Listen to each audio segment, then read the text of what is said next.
एउटै ठाउँलाई तीनटा नामले चिनिन्छ, चन्द्रनिगापुर, चप्पुर र चन्द्रपुर। र आज मसँग हुनुहुन्छ, म पनि मैनाली, भाइ पनि मैनाली, सन्दीप मैनाली भाइ छ, अल द वे फ्रम चप्पुर। म सर्टकटमा चप्पुर, अर्को चन्द्रनिगापुर र चन्द्रपुर। र मेरो घरबाट पनि एकदम नजिक, म बारा जिल्ला, भाइ रौतहट जिल्ला। र सन्दीप भाइ र म चाहिँ विगत 2-3 वर्ष अगाडिदेखि नै कनेक्टेड थियौँ। ऊ ब्याचलर सकेपछि मास्टर्स पढ्न जाँदा म स्कटल्यान्डै जाने हो, युके नै जाने हो, त्यो बाहेक अरू अप्सन नहेरिदिनु भनेर 3 वर्ष अगाडिदेखि नै कुराकानी गर्दै जाँदा हुँदै जाँदा आज फाइनली सन्दीप भाइलाई मैले बिदा गर्न पाएको छु। यो दुःखद मोमेन्ट हो।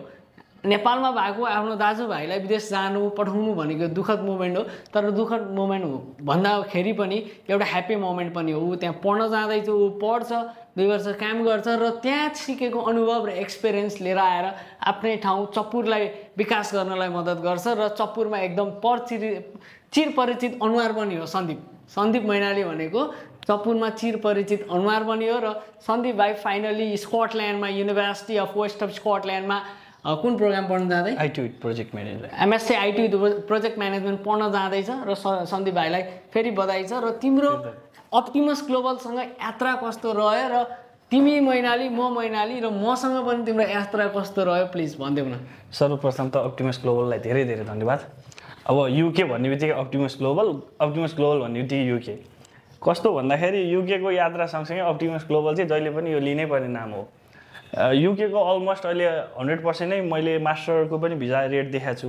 तर कन्सल्टेन्सीहरूको कुनै कारणवशले कहिलेकाहीँ डकुमेन्टेसनले गर्दाखेरि भिजा रेटहरू कसैको नबन्ने, कसैको रिजेक्ट हुनेहरू चान्स हुँदो रहेछ। त्यसैले म चाहिँ जसले पनि कन्सल्टेन्सी चुज गर्दै हुनुहुन्छ कुनै पनि भने एकदमै राम्रो खाले चुज गर्नुहोस् र अप्टिमस ग्लोबललाई जुनसुकै देश अब्रोड स्टडीको लागि सम्झिनुहोस्।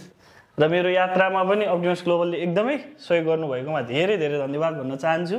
र यो चाहिँ हाम्रो चाहिँ अब आफ्नो मैनाली भनेको बन्धुको कारणले होइन, साँच्चीकै नै वैदेशिक शिक्षण अध्ययनको लागि चाहिँ अप्टिमस ग्लोबल एकदमै बेस्ट छ। सबैलाई म त्यही नै सल्लाह दिन्छु। र चप्पुरबाट चाहिँ विशेष गरेर मसँग चप्पुरको धेरै परिचित मान्छेहरू मसँग कनेक्टेड हुनुहुन्छ। तिमी त चप्पुरको एकदम चल्दापुर त चिनिएको अनुहारै भयो। चप्पुरबाट कोही विदेश पढ्न जान खोज्दै हुनुहुन्छ भने उहाँहरूलाई के मेसेज दिन चाहन्छ अप्टिमसको बारेमा? एकदम 100% ढुक्क भएर आउनुहोस्। यहाँनिरको चाहिँ कस्तो भने एउटै घरको जस्तो व्यवहार छ। तपाईँले कहिलेकाहीँ केही छुटाएको कुराहरूलाई पनि दाइले, यहाँको दिदीले, यहाँको भाइ बहिनीहरूले पनि सघाउनुहुन्छ।